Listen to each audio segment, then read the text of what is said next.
सूर्यभान जी, इस स्नेहपूर्ण आमंत्रण और परिचय के लिए। श्री दीनानाथ शास्त्री जी काशी विद्यापीठ परिवार के एक यशस्वी सदस्य हैं और उनके पिता डॉक्टर शिवपूजन राय जी भी अपनी युवावस्था में बचपन में बनारस भेजे गए थे पढ़ने के लिए, और वो भी काशी विद्यापीठ में तब के उभरते हुए युवा नायक चंद्रशेखर आजाद जी की शिष्य टोली में थे।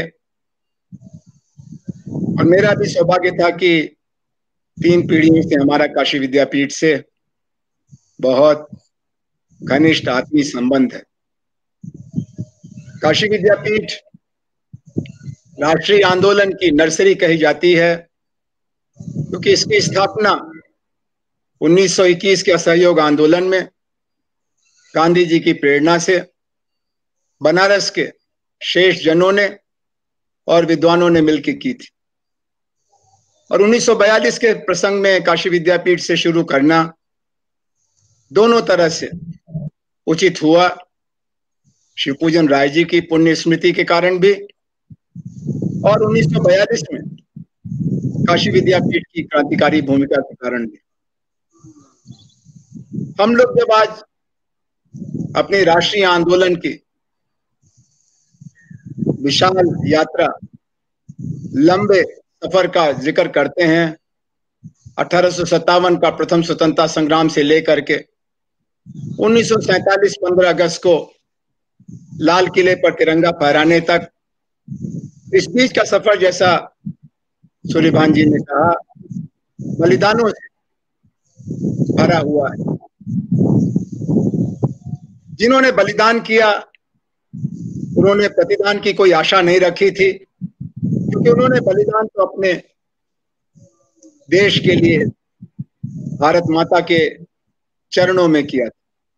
लेकिन भारत में कोई अंग पुष्ट और कोई अंग अस्वस्थ, ऐसी असलियत अंग्रेजी राज में तो ठीक थी, स्वराज के बाद ये ठीक नहीं है।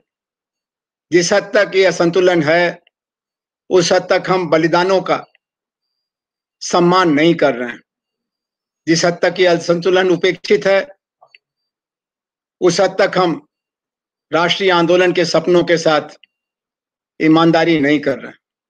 इसीलिए आज इस प्रसंग को उठाना जरूरी है कि आखिर हमारी आजादी की लड़ाई की कहानी क्या है, और उसमें देश के हर हिस्से की तरह से पूर्वांचल की भूमिका क्या रही, उसने क्या आहुति दी। मैं आज आपके साथ डॉक्टर शिवपूजन राय स्मृति संस्थान के पहल पर महामना स्मृति व्याख्यान के क्रम में पुरखों की श्रद्धांजलि का अवसर पाकर बहुत आभारी हूं,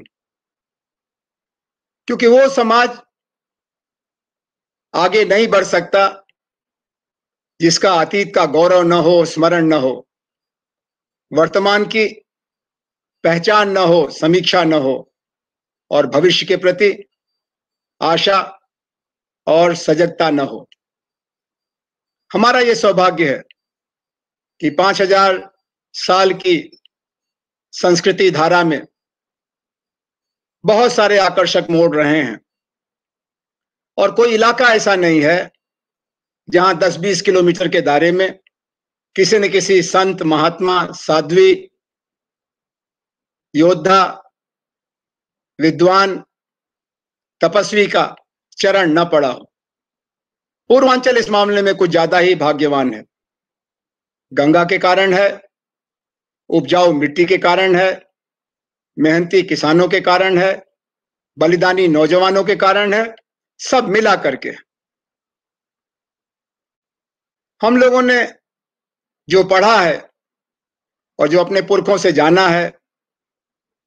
कई परिवारों के लोग यहां ऐसे मौजूद हैं जिनके परिवारों का साक्षात अनुभव है राष्ट्रीय आंदोलन का। 1921 के असहयोग आंदोलन से लेकर के 1942 के भारत छोड़ो आंदोलन तक में लगातार परिवारों ने आहुतियां दी हैं, और उस स्मृति के आधार पर हमेशा हमारे मन में एक आत्मविश्वास बना रहता है कि हमारी कामयाबी का सिलसिला रहा है। जो मोर्चे हमने जीते हैं वो तो बचा के रखना ही है। जिन मोर्चों पर लड़ाइयां जारी हैं, जैसे आर्थिक पिछड़ापन, सामाजिक दरारें, शिक्षा का आधा अधूरापन, स्वास्थ्य की सुविधाओं की उपेक्षा और रोजगार का संकट, जिसकी वजह से दशकों से अंग्रेजी राज के समय पूरब के लोग मॉरिशस, वेस्ट इंडीज, जमैका, गायना जाते थे, धान की बुआई का कौशल दुनिया में फैलाते थे, उसके साथ तुलसी की चौपाई भी गाते थे। और अब पूर्वांचल से लोग लद्दाख से लेकर के पांडिचेरी तक जाते हैं कि घर की टूटी छत को जोड़ सके, जरूरतों को पूरा कर सके। एक माने में ये एक धारावाहिकता है अभाव की और प्रवास की, लेकिन दूसरे माने में हमने टिक के लड़ना भी सीखा है। इसीलिए ये जो 90 बरस की कहानी है 1857 से 1947 की, उसमें कोई मोड़ ऐसा नहीं आया जिसमें बलिदानी श्रृंखला में पूर्वांचल अनुपस्थित रहा हो। आप 1857 का नाम लीजिए तो बहादुर शाह जफर से पहले मंगल पांडे का चेहरा सामने आता है। और नतीजा क्या निकला था कि कहा इतिहासकारों ने कि 1860 3 बरस तक मंगल पांडे से लेकर वीर कुंवर सिंह तक के बीच में इतना कुछ हुआ कि कोई आम का बगीचा ऐसा नहीं था जहां बागियों की लाशें न लटका दी गई हों। और अंग्रेजों को फिर भी चैन नहीं था, तो उन्होंने तय ही कर लिया कि एक बार गलती हो गई, अब ये पूरी उत्तर प्रदेश और पश्चिमी बिहार के लोगों को इनके हाथ में बंदूक नहीं देनी है, इनको सेना में भर्ती नहीं करना है, इनको प्रशासन में भर्ती नहीं करना है। जाने अनजाने वही समझ आजादी के 70 साल के बाद भी हमारे दिमाग पर छाई हुई। खैर वो बात अलग है, उसकी चर्चा कभी और करेंगे। आज तो हमको अपनी अमिट शहीद विरासत को ध्यान में रख करके कुछ बातों को करना है।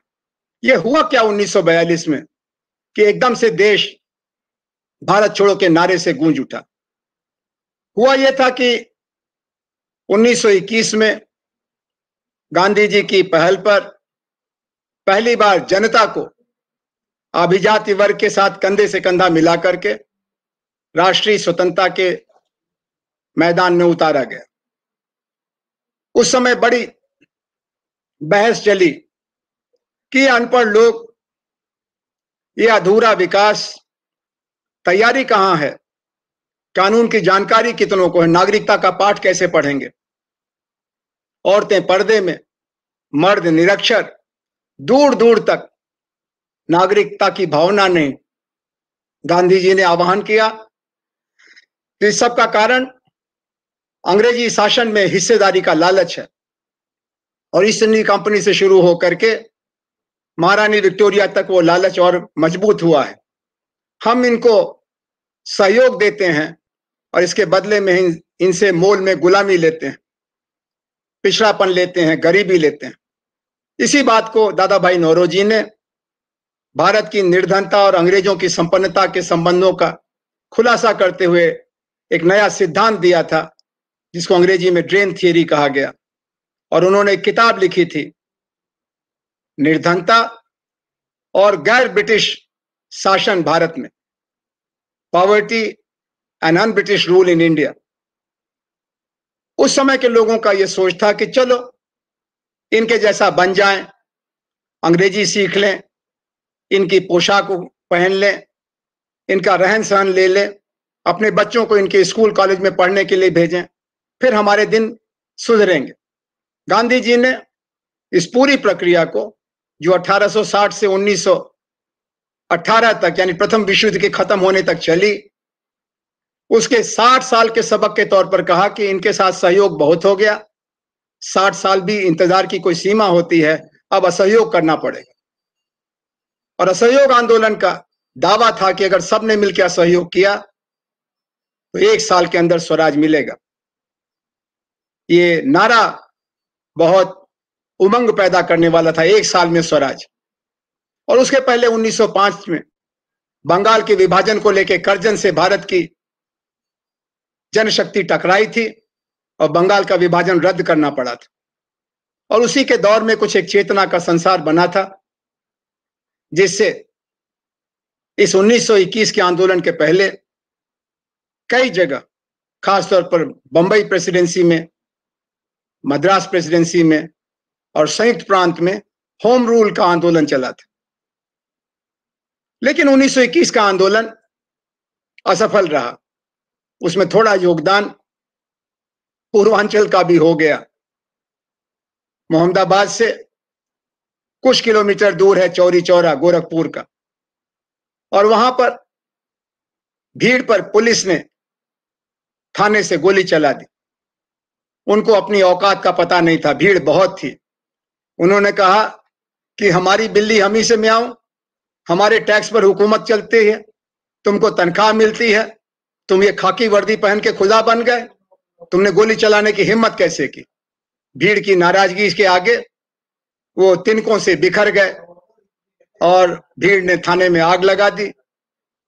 और फिर ये भागदड़ मची हुई, इन कायर सिपाहियों को एक एक करके पकड़ा और भीड़ की नाराजगी, उनको गुस्से में उन्होंने आग के हवाले कर दिया।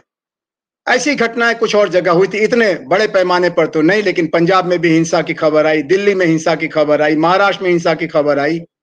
और गांधी जी जो दावा करते थे कि सत्याग्रह की शक्ति के जरिए हम स्वराज लेंगे, उन्होंने देखा कि देश तो अहिंसा के लिए तैयार ही नहीं है। हमसे बड़ी भूल हुई, क्योंकि उसके पहले कुछ आंदोलन चले थे। रोलट सत्याग्रह हुआ था, एक कानून आया था पंजाब में जिसमें अंग्रेज ये अधिकार ले चुका था कि अगर कोई ऐतराज की बात करता है, आंदोलन की बात करता है, असंतोष फैलाता है, तो उसको हम बिना किसी बंद कर देंगे। तो उस रौलट एक्ट को कहा गया न दलील, न वकील, न अपील। और फिर रौलट सत्याग्रह हुआ कि यह कानून तो बेहद जंगली है, सामंती है, इसको वापस लो। और उसमें देश भर में जागरण हुआ था, निकटता आई थी। उसी दौरान जलियांवाला बाग हो गया था। अमृतसर के एक बाग में जनता इकट्ठा हुई थी रौलट एक्ट के खिलाफ भाषण सुनने के लिए, और बिना चेतावनी दिए अंग्रेज सैनिकों ने गोलियां चलाई, सैकड़ों मारे गए, हजारों घायल हुए। उस मैदान के एक कोने में कुआं था, वो लाशों से पट गया था। जलियांवाला बाग ने आखिरी तिनके का काम किया, देश का सब्र टूट गया। रविन्द्रनाथ टैगोर ने सर की उपाधि वापस की। गांधी जी को कैसरे हिंद का मेडल मिला था प्रथम विश्व युद्ध में, अंग्रेजों की सेना की मदद करने के प्रोत्साहन के तौर पर, उन्होंने उसको वापस किया। मालवीय जी महाराज, मोतीलाल नेहरू, देशबंधु चित्तरंजन दास, कोने कोने से लोग इकट्ठा हुए पंजाब, और पंजाब के खून ने देश में राष्ट्रीयता का भाव जगाया, क्योंकि वो खून हिंदू, मुसलमान, सिख, ईसाई, मर्द, औरत, बूढ़े, जवान, बच्चे, सबका था। इस राष्ट्रीयता के प्रवाह में अगले 21 साल यानी 1921 से 1940 तक कई आंदोलन चले, और उन आंदोलनों से आहिस्ता आहिस्ता हमारी लोक शक्ति संगठित हुई। यहां तक फर्क पड़ा कि अंग्रेजों ने कुछ मजबूरी में कानूनी सुधार करके वोट का अधिकार ग्रामीण भारत के लगान देने वाले किसानों तक पहुंचाया, और 1935 का एक गवर्नमेंट ऑफ इंडिया एक्ट बना। ये भारत सरकार कानून 1935 ने भारत की शासन व्यवस्था में प्रादेशिक स्तर पर हिस्सेदारी के लिए स्थानीय लोगों को मौका दिया, देशी जनता को। पहला चुनाव हुआ 1937 में, और उसमें पंजाब से लेकर बंगाल तक अंग्रेजों के समर्थक हारे, उनके शासन के सहयोगी हारे और कांग्रेस जीती। लेकिन 1937 से 1939 के बीच में 2 बरस में इतनी अड़ंगेबाजी की अंग्रेजों ने कि गांधी जी ने और कांग्रेस ने तय किया कि अब हम सरकार से बाहर निकलते हैं। बहुमत था, लेकिन नीतिगत असहमति थी। गवर्नर और वायसराय शासन नहीं चलाने दे रहे थे, जनहितकारी कार्य नहीं करने दे रहे थे, तो इस्तीफा दे दिया 1939 में। जब उन्होंने इस्तीफा दिया तो फिर गांधी जी ने और कांग्रेस ने और नीचे से जनता के दबाव ने अंग्रेजों के साथ लड़ाई को आगे बढ़ाने का फैसला किया। उसी समय आपको याद होगा 1939 में इधर तो कांग्रेस इस्तीफा दे रही थी, उत्तर प्रदेश में, बिहार में, मध्य भारत में, बंबई में, पंजाब में, और द्वितीय विश्व युद्ध शुरू हो गया था। इस द्वितीय विश्व युद्ध में भारत की जनता का किसी ने विचार नहीं माना, किसी ने सुना नहीं। जबरदस्ती भारत के ऊपर युद्ध के खर्चे का बोझा लादा गया। भारत के किसानों के बेटे बेटियों को सेना में भर्ती की गई और दूर दूर जाकर के उन्होंने अपना खून बहाया अंग्रेजी साम्राज्य की रक्षा के लिए। लड़ाई तो यूरोप के देशों में हो रही थी, एक तरफ जर्मनी और इटली थे, दूसरी तरफ इंग्लैंड, फ्रांस। शुरू में रूस का समझौता सोवियत संघ के नाम से जर्मनी के साथ था, बाद में हिटलर और स्टालिन का बिगड़ गया तो हिटलर ने रूस में भी मोर्चा खोल दिया, पोलैंड पर कब्जा कर लिया। लेकिन सारा झगड़ा यूरोपियन राष्ट्रों के बीच में था। एशिया में जापान था, लेकिन जापान का रिश्ता अंग्रेजों से 36 और इस नाते जापान भी जर्मनी और इटली के साथ था। भारत में आजादी की लड़ाई को तेज करने के लिए उस समय कांग्रेस के अध्यक्ष 1939, 40, 41 की अवधि में नेताजी सुभाष चंद्र बोस थे। उनके साथ स्वामी सहजानंद खड़े थे, उनके साथ ढेर सारे आदर्शवादी नौजवान खड़े थे। लेकिन जो देश की स्थिति थी उसमें गांधी जी और सुभाष बाबू में मतभेद था। सुभाष बाबू चाहते थे कि आगे बढ़ें। गांधी जी का कहना था कि शासन में जाने के कारण कांग्रेस में बहुत दोष आ गया है, सत्ता का अपना विकार पैदा हो जाता है और अवसरवादी सत्ता में आते ही क्रांतिकारी संगठनों की भी धार को मंद कर देते हैं, कुंद कर देते हैं। गांधी जी उसका परिष्कार करके तब लड़ने के लिए सुझाव दे रहे थे। सुभाष बाबू का मानना था कांग्रेस अध्यक्ष के नाते कि देश तैयार है, खाली नेता घबराए हुए हैं और कुछ नेता कुर्सी से उतर के उदास हो गए हैं, उनको कुर्सी की याद सताती। ये बहस चल रही थी। देश में जगह जगह आंदोलन की तैयारी के लिए शिविर हो रहे थे। मुझे दीनानाथ शास्त्री जी ने बताया किसी तरह के शिविर पूर्वांचल में भी हुए और उन शिविरों का आयोजन करने में स्वामी सहजानंद की प्रेरणा थी। नेताजी सुभाष आए, जयप्रकाश नारायण आए, आचार्य नरेंद्र देव, राम मनोहर लोहिया। उस समय एक दूसरी बात जो आपके ध्यान में हम लाना चाहते हैं वो ये कि कांग्रेस के अंदर भी 1934 के बाद से एक जनहितकारी राजनीति का दबाव बढ़ रहा था, जिसका प्रतिनिधित्व 1934 में पटना में सम्मेलन करके स्थापित कांग्रेस सोशलिस्ट पार्टी के नेता कर रहे थे। इनके कुलगुरु काशी विद्यापीठ के प्राध्यापक द्वय आचार्य नरेंद्र और डॉक्टर संपूर्णानंद थे। ये महान तपस्वी, अत्यंत उच्च कोटि के विद्वान, निस्वार्थ स्वतंत्रता साधक, निर्मल व्यक्तित्व के आकर्षक, नौजवानों के प्रति प्रेरणा और प्रेम का भाव रखने वाले, लेकिन ये जनशक्ति के संगठन के पक्षधर थे। उनका मानना था कि चरखा चलाने से, सत्य अहिंसा का पालन करने से हमारा निजी उत्थान तो होता है, लेकिन बिना वर्ग संगठन किए हुए, खासतौर पर जमींदारों के अत्याचार से किसानों की मुक्ति की लड़ाई को आगे बढ़ाए हुए हम ग्रामीण भारत में आत्मविश्वास नहीं पैदा कर सकते। और अगर गांव सोया रहा तो स्कूल कॉलेज में पढ़ने वाले लड़के, अखबारों में लिखने वाले बुद्धिजीवी, मुट्ठी भर वकील और अध्यापक, इनके बल आप बहस तो चला सकते हैं लेकिन लड़ाई नहीं लड़ सकते। लड़ाई लड़ेंगे भी तो जीतेंगे नहीं। इसी के समानांतर कम्युनिस्ट पार्टी का आंदोलन था, जो किसानों से भी ज्यादा मजदूरों में आस्था रखता था और वो औद्योगिक महानगरों में केंद्रित कल कारखानों में संगठन बना रहे थे। इसी का एक दूसरा पक्ष था सांप्रदायिक आधार पर अपनी अस्मिता की चेष्टा में लगा हुआ समाज, जो कहता था कि अमीर और गरीब से ज्यादा एकता धर्म के जरिए होती है, भाषा के जरिए होती है। अमीर की एकता अलग, गरीब की एकता अलग। ये समाजवादियों का, कम्युनिस्टों का, मार्क्सवादियों का सुझाव था। दूसरी तरफ कहते थे कि अमीर गरीब सब भाई भाई, अगर उनकी भाषा एक हो, उनका धर्म एक हो। उस आधार पर एक संस्था काम कर रही थी, मुस्लिम लीग।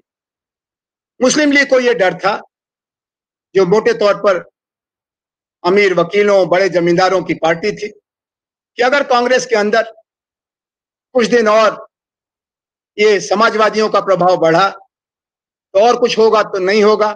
आजादी आने पर हमारी जमींदारी किसानों के हाथ में चली जाएगी, क्योंकि समाजवादियों का नारा था, जो जमीन को जोते बोए वो जमीन का मालिक होए। और इसमें गांधी जी की भी सहानुभूति थी, क्योंकि उन्होंने चंपारण में जाके खुद अपनी आंखों से 1917 में कांग्रेस सोशलिस्ट पार्टी के जन्म के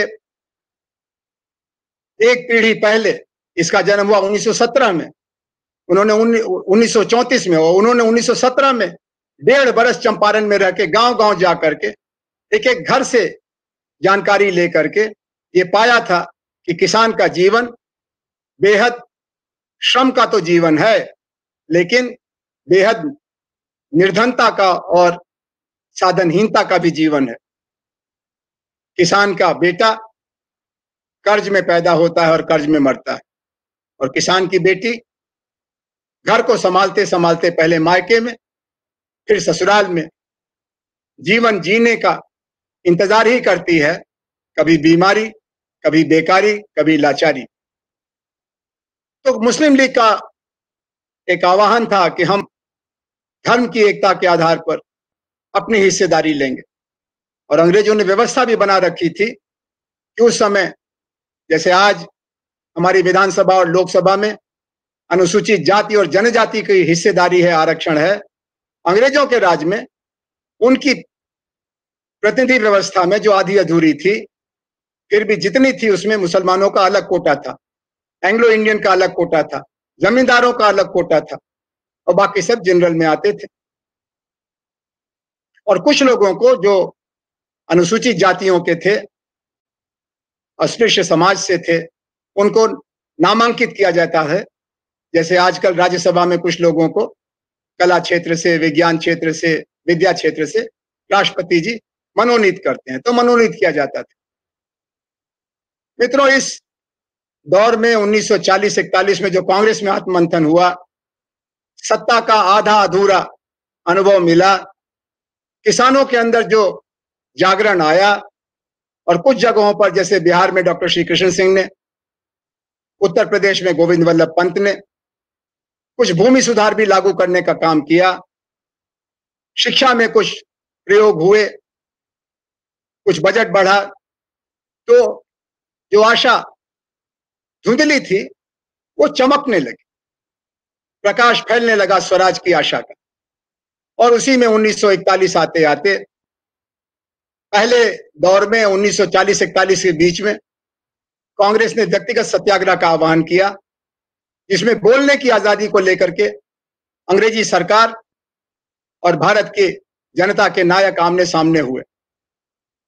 अंग्रेजों ने विश्व युद्ध में एकता की आड़ में बोलने की आजादी पर रोक लगा दी थी, तो जगह जगह गांधी जी से लेकर के गांव के राष्ट्रीय समाज सेवक लोगों तक कई हजार लोग सत्याग्रह में गए, और उस सत्याग्रह की अगुवाई आचार्य विनोबा ने की। प्रथम सत्याग्रही गांधी जी ने नामांकित किया आचार्य विनोबा को, जो एक आध्यात्मिक साधक थे और गांधी जी के आश्रम के बगल में ही पवनार में आश्रम में रह करके ईश्वर की, ब्रह्म की साधना करते थे, और वो राष्ट्रीय संत जैसे थे। और द्वितीय सत्याग्रही गांधी जी ने जवाहरलाल नेहरू को घोषित किया।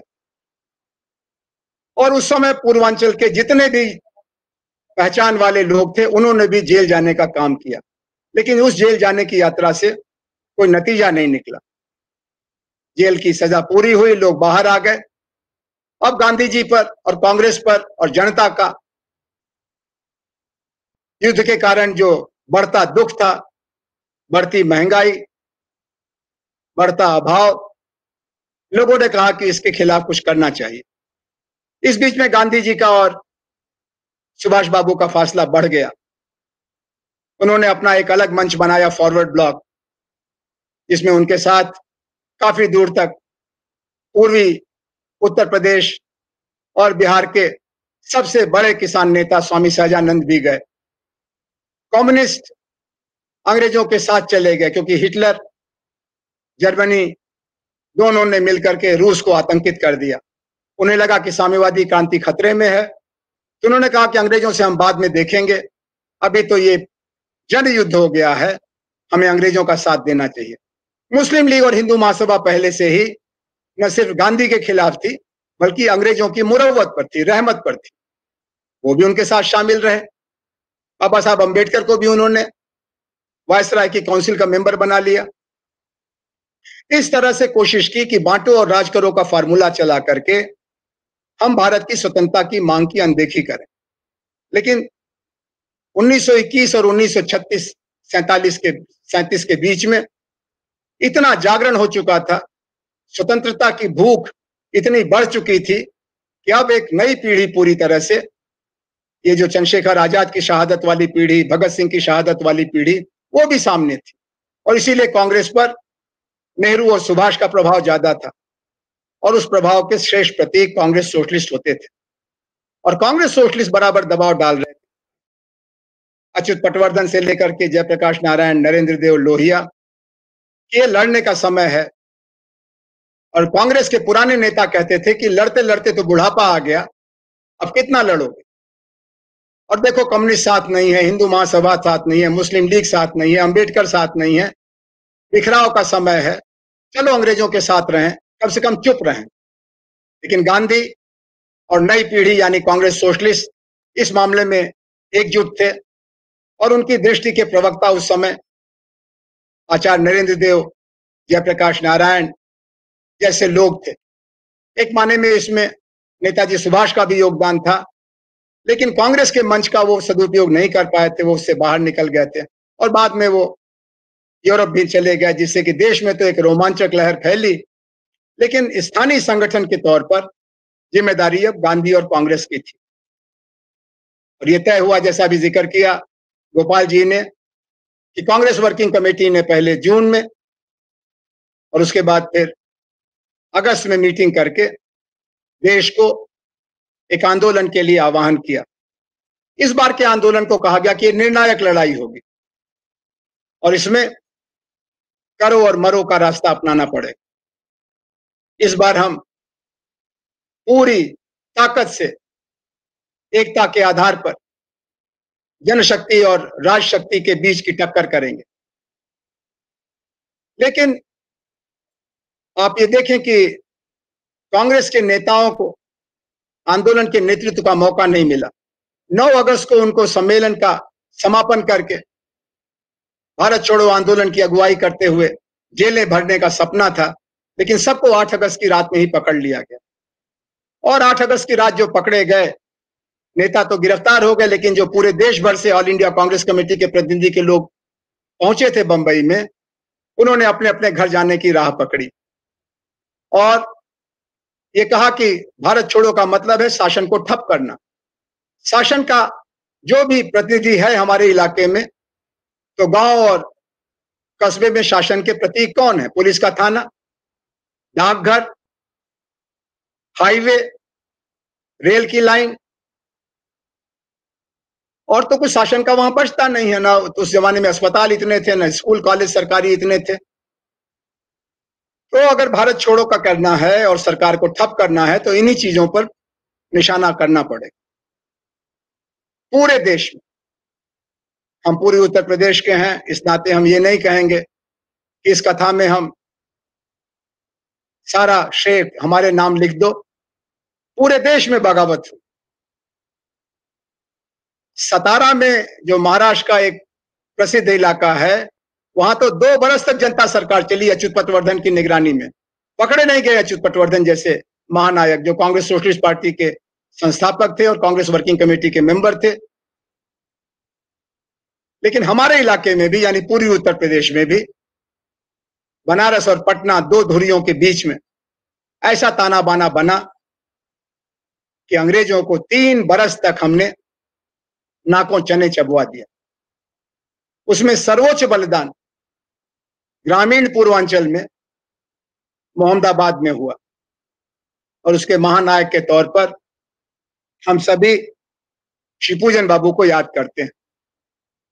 आज भी अगर आप पटना जाइए तो पटना सचिवालय के ठीक सामने आपको हाथ में झंडा लिए हुए कुछ खड़े कुछ गिरे हुए 7 नौजवानों की मूर्ति दिखाई पड़ेगी।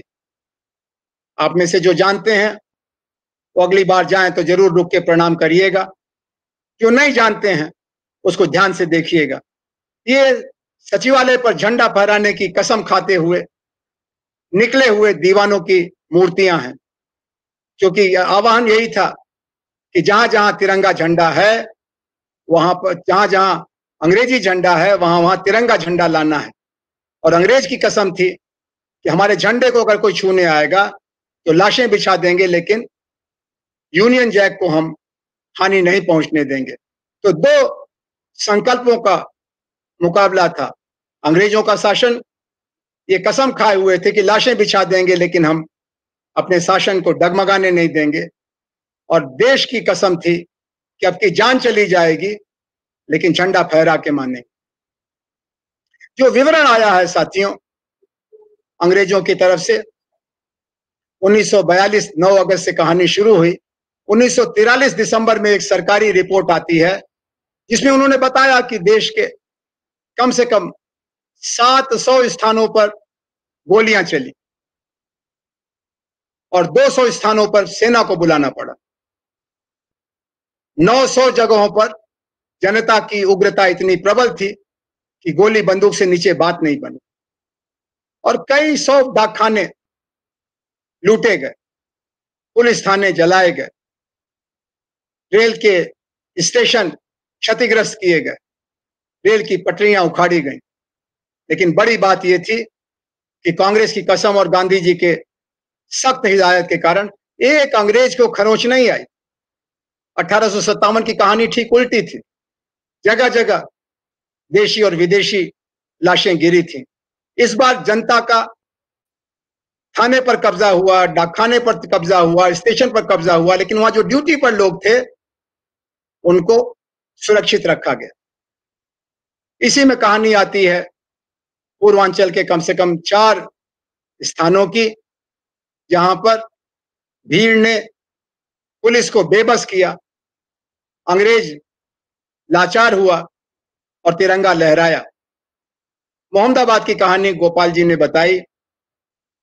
इसको और ध्यान से किसी शोध छात्रा की मदद से एक प्रामाणिक ग्रंथ के रूप में लाने की जिम्मेदारी अभी बची हुई है।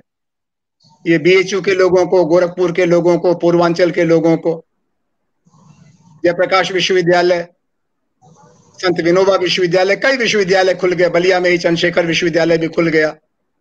तो ये जिम्मेदारी है ना कि हम अपने इतिहास को प्रामाणिक तरीके से सामने रखें। और ये जो पीढ़ी है सूर्यभान वगैरह की, ये तैयार हो रही है और मुझे भरोसा है कि बहुत जल्दी 1 बरस 2 बरस 5 बरस में इन सभी कहानियों का रोमांचक विवरण सामने आएगा। लेकिन जो पूर्वांचल का योगदान था वो इस मायने में हुआ कि पूर्वांचल की युवा शक्ति का विराट केंद्र था बनारस का विश्वविद्यालय, और वहां के दिमाग को बनाने की जगह का नाम था काशी विद्यापीठ।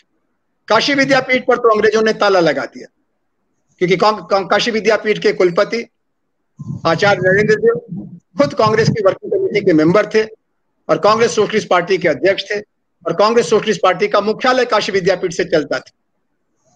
वहां तो ताला लगा दिया, तो वहां के विद्यार्थी और शिक्षकों ने काम बांट पूरे पूर्वी उत्तर प्रदेश, पश्चिमी उत्तर प्रदेश, मध्य प्रदेश और बिहार की जिम्मेदारियां बांटी। बीएचयू काशी विद्यापीठ की तुलना में 10 गुना बड़ा था।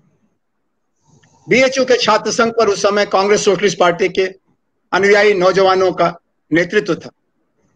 उनमें से एक नेता का नाम आप में से कुछ जानते हो, राजनारायण। एक और नेता थे जो छात्र संसद के प्रधानमंत्री थे, प्रभु नारायण। और इन सब लोगों के आचार्य थे महामना पंडित मदन मोहन मालवीय। कुलपति थे विश्व प्रसिद्ध दार्शनिक डॉक्टर राधाकृष्णन। और आचार्य जी काशी विद्यापीठ में, और मालवीय जी बीएचयू में। ये दो शिखर पुरुष थे राष्ट्रीय आंदोलन के, और इस नगर की विभूति थे भारत रत्न डॉक्टर भगवान दास, उनके सुपुत्र श्री श्री प्रकाश, जो बाद में भारत के पहले हाई कमिश्नर हुए पाकिस्तान में, भारत सरकार में मंत्री हुए, आसाम में गवर्नर हुए, महाराष्ट्र में गवर्नर हुए, और कांग्रेस सोशलिस्ट पार्टी के सिद्धांतकार डॉक्टर संपूर्णानंद, जिन्होंने हिंदी में समाजवाद शीर्षक से पहली किताब समाजवाद की लिखी, और 1937 की सरकार में न सिर्फ विधायक हुए बल्कि मंत्री भी हुए, बाद में उत्तर प्रदेश के मुख्यमंत्री हुए। और इनके शिष्यों की एक बड़ी परंपरा थी, अटूट श्रृंखला, जिससे पूरा पूर्वी उत्तर प्रदेश और बिहार सुसंगठित था। इन लोगों ने 1934 और 1941 के बीच में स्वामी सहजानंद के सहयोग से जगह जगह जिला किसान सभाएं बना दी थी।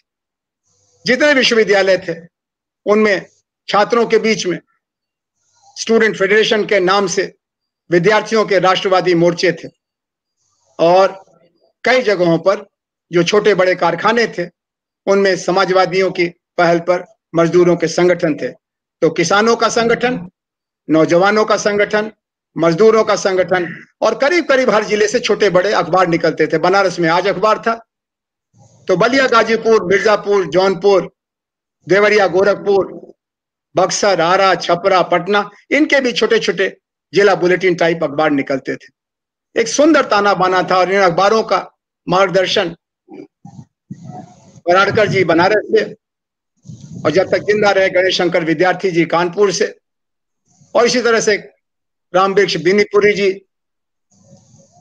और पटना के राजेंद्र बाबू। ये एक से एक रत्नों का सिलसिला था। त्याग में एक दूसरे से होड़ लेने वाले लोग, ज्ञान में एक दूसरे से सीखने सिखाने वाले लोग, और उनके साथ चलने वाले नौजवानों का सिलसिला, किसान कार्यकर्ताओं का सिलसिला।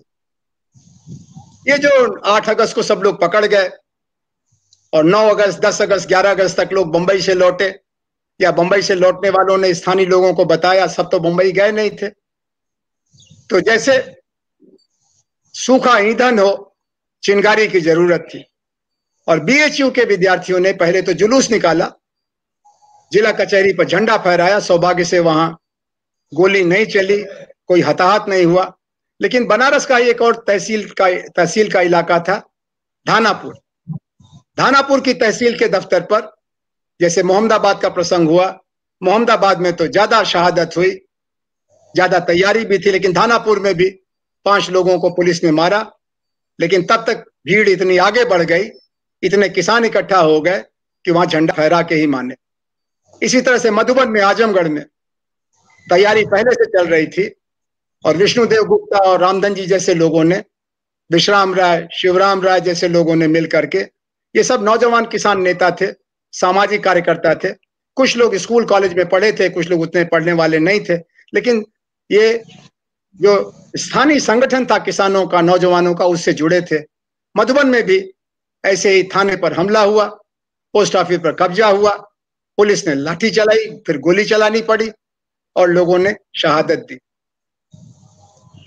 जो सबसे बड़ी चर्चा होती है वो बलिया की होती है। पूर्वांचल में बलिया बहुत दूर पड़ता था। वो एक तरह से बनारस, पटना और गोरखपुर के बीच का ऐसा क्षेत्र था जो सबसे दूरी पर भी था और अभावग्रस्त भी था। लेकिन बलिया के अंदर किसानों का प्रबल संगठन था। इन सब के संगठन का इतिहास चंपारण के साथ पैदा हुए जागरण से था। गन्ना के किसान, धान के किसान, और उनके साथ जमींदारों का आतंक और पिछड़ेपन का दंश। बलिया के बारे में जो आज की बातचीत में बलिया के लोग होंगे वो गर्व से आपको बताएंगे कि बलिया में तो ऐसा जन जागरण और संगठन हुआ कि जनता ने स्थानीय स्वतंत्रता सेनानियों की अगुवाई में बलिया के कलेक्टर को गिरफ्तार कर लिया, बलिया के शहर कोतवाल को गिरफ्तार कर लिया, और फिर जनता की खुली पंचायत में तय हुआ कि हम में से एक किसान नेता आज से बलिया का जिलाधिकारी होगा, जिलाधीश होगा। उनका नाम था चित्तू पांडे। बलिया के लोगों ने बलिया शहर के बीच में उनकी याद में और उस समय के सभी आंदोलनकारियों के प्रति श्रद्धा के रूप में चित्तू पांडे जी की प्रतिमा लगा रखी है। और मुझे भरोसा है कि 9 अगस्त को इस बार भी लोगों ने वहां पर फूलमाला चढ़ाई होगी।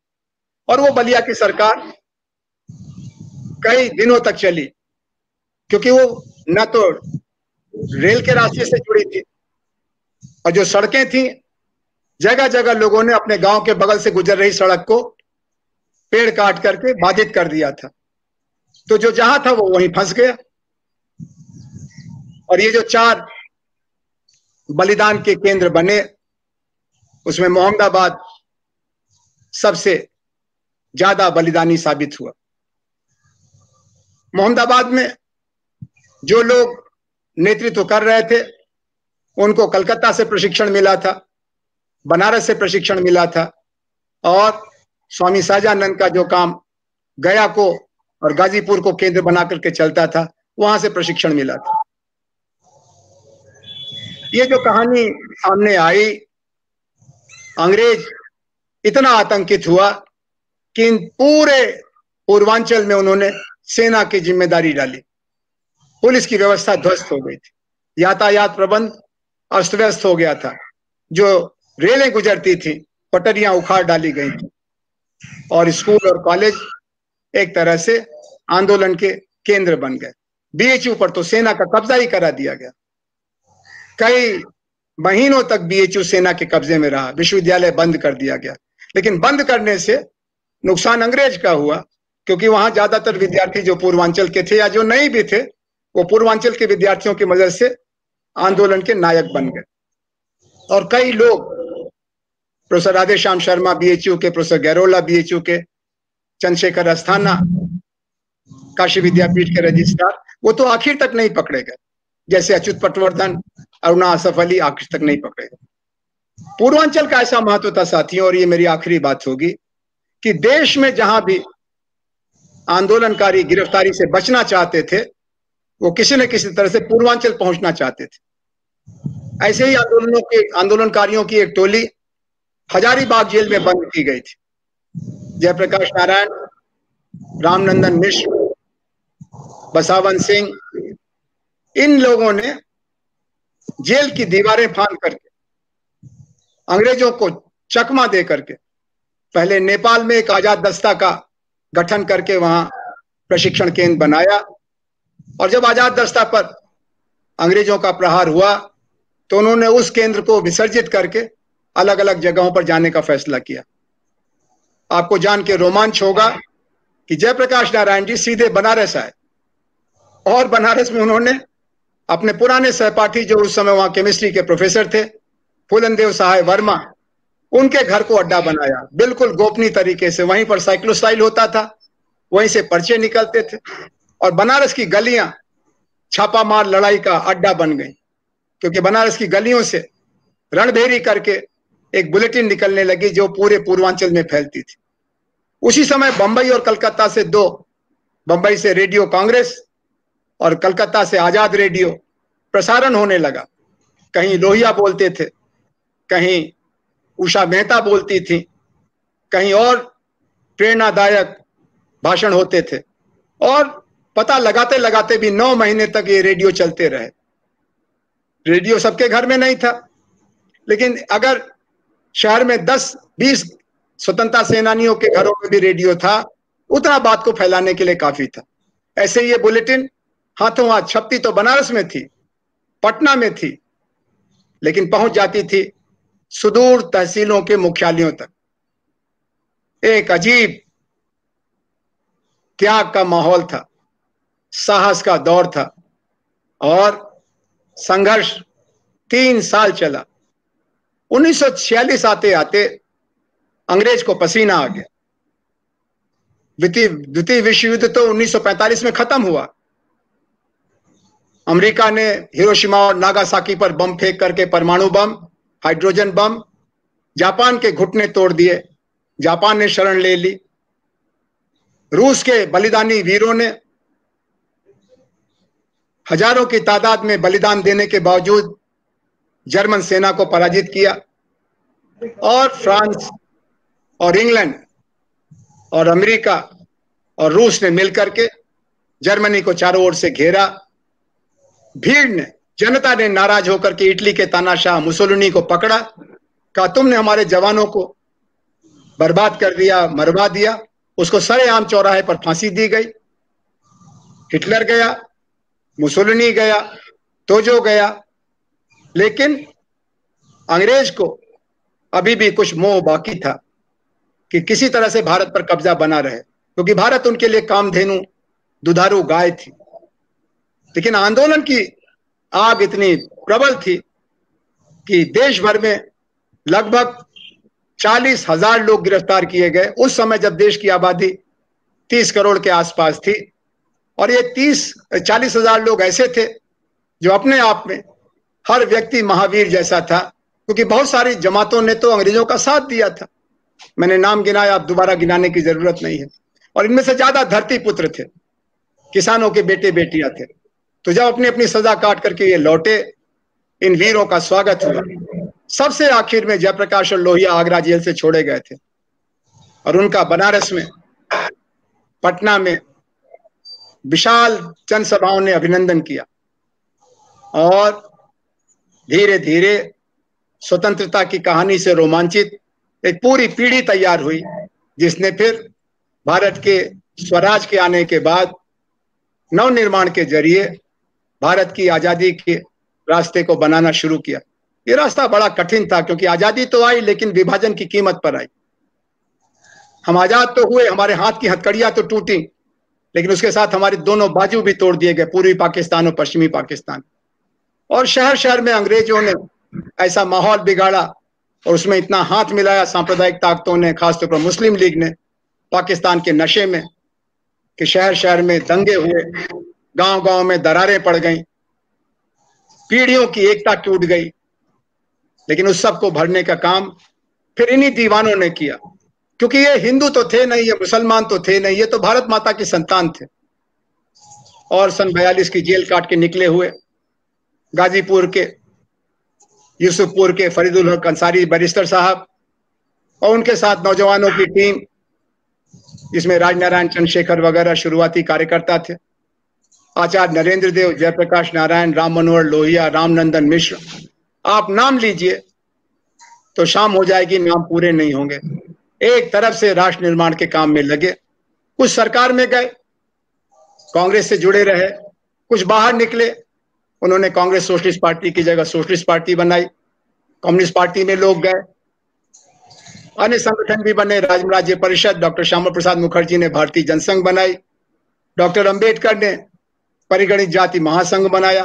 लेकिन अब ये लोकतंत्र का समय आ गया था, और इस लोकतंत्र के पौधे के आरोपण में, स्वराज के पौधे के वृक्षारोपण में 1942 की बलिदानी जनता ने पूरा समर्पण दिया, और वो जो बलिदान था, वो जो खून गिरा था, वो खाद की तरह से काम आया। आज भी जब कोई संकट आता है हमारे समाज में, तो हम किसका आसरा करते हैं? हम अपने शहीदों को याद करते हैं। इसीलिए मैं धन्यवाद दूंगा आपकी इस परिषद को, काशी फाउंडेशन को, कि आपने उस कथा के लगभग 75 साल बाद, 77 साल बाद उसको याद करने का काम किया। ये यादें ऐसी होती हैं बलिदान की, जैसे जैसे समय बीतता है उसकी चमक बढ़ती जाती है, क्योंकि आप जानते ही हैं कि बलिदान का मौसम हमेशा नहीं आता, बलिदान का साहस सब में नहीं होता। हम स्वतंत्रता तो चाहते हैं, लेकिन अपनी जान की कीमत पर नहीं। जब हम ही नहीं होंगे तो स्वतंत्रता किस काम की? लेकिन ये जो लोग थे, शिव पूजन जी जैसे लोग, दानापुर के लोग, मधुबन के लोग, पटना के वो शहीद नौजवान, उन्होंने कहा कि हमको गुलामी बर्दाश्त नहीं है, तो आने वाली पीढ़ियों के लिए हम अपने को बलिदान करते हैं। इसीलिए हमको याद करना होगा कि उन्होंने अपने वर्तमान को हमारे भविष्य के लिए बलिदान किया। इसलिए हम कितना भी उनको याद करें, स्मरण करें, वो हमेशा कुछ कमी रहेगा, क्योंकि सर्वोच्च बलिदान तो प्राणों का बलिदान होता है। वो परिवार के लिए नहीं, वो गांव के लिए नहीं, वो जाति के लिए नहीं, देश के लिए बलिदान। उसी बलिदान की बुनियाद पर देश बना करते हैं। ये जो बलिदान हुए, उनकी यादें हम एक दूसरे को जोड़ती हैं। जब हम घटिया काम करते हैं, छोटे हरकत करते हैं, और कोई याद दिलाता है कि याद करो तुम किसके वारिस हो, तो हमारी आंखें झुक जाती हैं और हम अपने आचरण को सुधार लेते हैं। यही उनका स्मरण हमारा संबल है। मैं आशा करता हूं कि आज के कार्यक्रम में जो लोग आए, वो काशी फाउंडेशन जैसी संस्थाओं से प्रेरणा ही नहीं लेंगे, उसको बल भी देंगे। दूसरे, जिनके पास क्षमता है, वो जो बचे हुए लोग हैं, दीनानाथ शास्त्री जी जैसे लोग, जिनकी यादें अभी भी ताजा हैं, उनकी स्मृतियों को संकलित करेंगे ओरल हिस्ट्री के बहाने। और जो शोध छात्राएं हैं, सरकारी कागजातों से लेकर के निजी डायरियों और संकलनों की मदद से इन वीरों की निजी कहानियां और इन इलाकों की सामुदायिक कथा, उसका प्रस्तुतिकरण करेंगे, जिससे कि हम अपनी विरासत को न सिर्फ याद रखें, बल्कि इन शहीदों के वारिस बनने के लायक बन सकें। मुझे बहुत खुशी है कि एक विनम्र विद्यार्थी के रूप में हमने जो प्रकाश इनकी जीवन से पाया, इस स्वराज यात्रा की महागाथा से हासिल किया, उसका थोड़ा सा हिस्सा पिछले 40-45 मिनट की बातचीत के बहाने आपके साथ साझा करने का मौका मिला। अभी मैंने पिछले दिनों कुछ लिखा भी 9 अगस्त के बारे में, और कई जगह छपा भी, लेकिन वो काम ऐसे ही है जो बस तृणमूल दान जैसा है, और भी करना चाहिए। मैं खुद भी करूंगा और आपका आह्वान करता हूं कि आप भी इस काम को करें। फिर से आप सबको बहुत धन्यवाद, आप सबका बहुत आभार।